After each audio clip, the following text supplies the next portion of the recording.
मर्जी, अगर कोई व्यक्ति हमारे सीधेपन का फायदा उठाकर हमारे साथ छल कपट करता है या विश्वासघात करता है तो उसे क्या हमें अपने जीवन से त्याग देना चाहिए? नहीं। इस परिस्थिति में खुद को कैसे प्रसन्न रखें?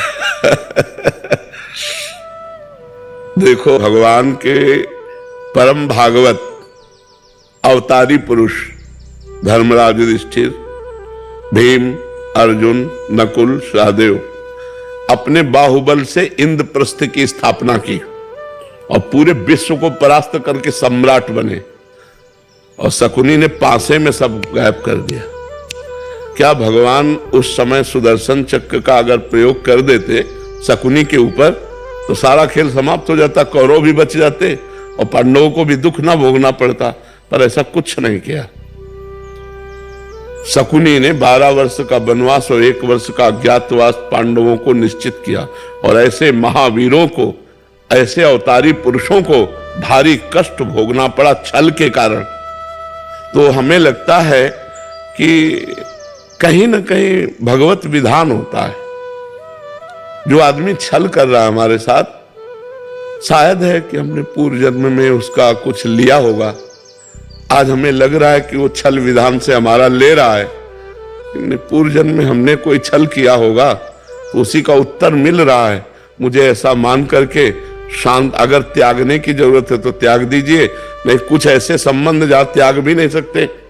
भले अपना घर का कोई सदस्य है, अपने परिवार का अपना प्रिय सदस्य है, कैसे त्यागोगे? अपना पुत्र है, अपना पति है, अपना मित्र है, अपना, तो सहन करना चाहिए। मतलब दूसरा उपाय नहीं है, एकमात्र सहन करना उपाय है। कबीरा खुद को ठगाइए, दूसरों को ना ठगे। अगर हमको कोई ठग रहा है तो वो देख रहा है, छोड़ दो उसके ऊपर, जाओ भैया जाओ। जब वो मालिक हमारी तरफ देखेगा तो निहाल कर देगा, और जब उसकी तरफ देखेगा तो बेहाल कर देगा। दुखिया को न सताइए, दुखिया देगा रोए, और जब दुखिया के मुखिया सुने तब तेरी गति का होए। ऊपर से लेकर के ये आज तक इतिहास साक्षी है। ये छल, ये कपट, ये व्यवस्था पहले से चली आ रही है बड़े बड़ों के साथ। वही तो कह रहा हूं, धर्मराज है भाई। हम लोग तो धर्म से चलेंगे, वो तो धर्मराज है। और छल से मारा कि 12 वर्ष का वनवास, 1 वर्ष का अज्ञातवास। ऐसे महापुरुषों को भी छल, चाहते तो 1 मिनट में शकुनी को निपटा सकते थे भीम। 1 मिनट में केवल गला पकड़ के दबा दे तो जान से मर जाता। लेकिन सबकी जड़ शकुनी था, और उसका कहीं बाल बांका भी नहीं किया, और बहुत कष्ट भोगा, बहुत कष्ट भोगा इन महापुरुषों ने। मंथरा ने तो कैकेयी के कान भरे। कैकेयी जी ने हठ ठान लिया, सुबह होने वाला था राज्याभिषेक और शाम के हो गया वनवास। तो भाई देखो, हम लोग तो उनके अंश हैं, वो तो स्वयं परमात्मा है, बड़े बड़े महापुरुष है। कुछ बातें ऐसी होती जो केवल सहनी पड़ती है। कोशिश करो, अगर राजकीय कार्रवाई से तुम बच सकता है तो बच सकता है, नहीं तो शांत सह जाओ, वो देगा, मालिक कहीं से दे देगा। वो बहुत विधान करने वाला है। लड़ाई, हमें तो लगता है लड़ाई झगड़ा छल कपट इसमें सब ठीक नहीं है। शांति से सह जाए तो अच्छा है। देखो कितना सहने की कोशिश की पांडवों ने।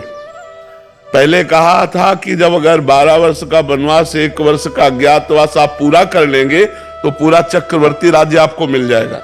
जब पूरा कर लिया तो उनका राज्य नहीं देंगे, बोले आधा दे दो, बोले आधा भी नहीं देंगे, बोले 5 गांव दे। अब आप देखो ईमानदारी की हद और बेईमानी की हद। पांडवों ने कहा 5 गांव दे दो, तो भगवान से क्या कह रहा दुर्योधन? सूजी अग्रे न केसवा, सुई की नोक भर नहीं देंगे। तो विनाश कर दिया। फिर 100 के 100 मरे, 99 नहीं, 100 के 100 मरे।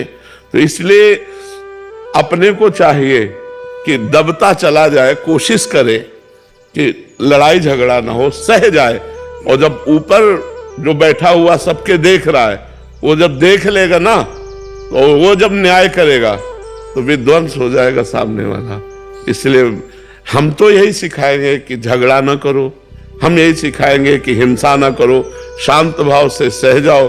अगर कहीं ऐसा लगता है तो राजकीय विभाग का सहयोग ले लो, लेकिन लड़ाई झगड़ा ना करो। बहुत शांति थोड़ा जीवन है। आजकल लोग जरा जरा सी बात में हिंसा कर देते हैं। ये नहीं जानते कितना कीमती मनुष्य शरीर, और इसको हम नष्ट कर देंगे और हमें कितना बड़ा अपराध लगेगा।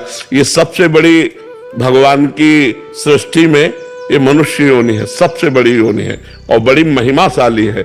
इसके द्वारा बड़े बड़े पवित्र कार्य किए जा सकते हैं, पर लोग जरा जरा सी लड़ाई में एक दूसरे की हिंसा कर देते हैं, या जरा सा ऐसा समस्याएं आई तो पूरा परिवार जहर खा लेते हैं। ये सब नहीं करना चाहिए।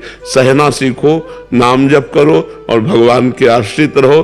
किसी तरह संसार से हम मुक्त हो जाए। नहीं, बहुत कठिन, बार बार जन्म, बार बार मरण कहाँ तक भोगेंगे यार? कितना भोगेंगे? कितना कष्ट है संसार में। इसलिए नाम जप करो।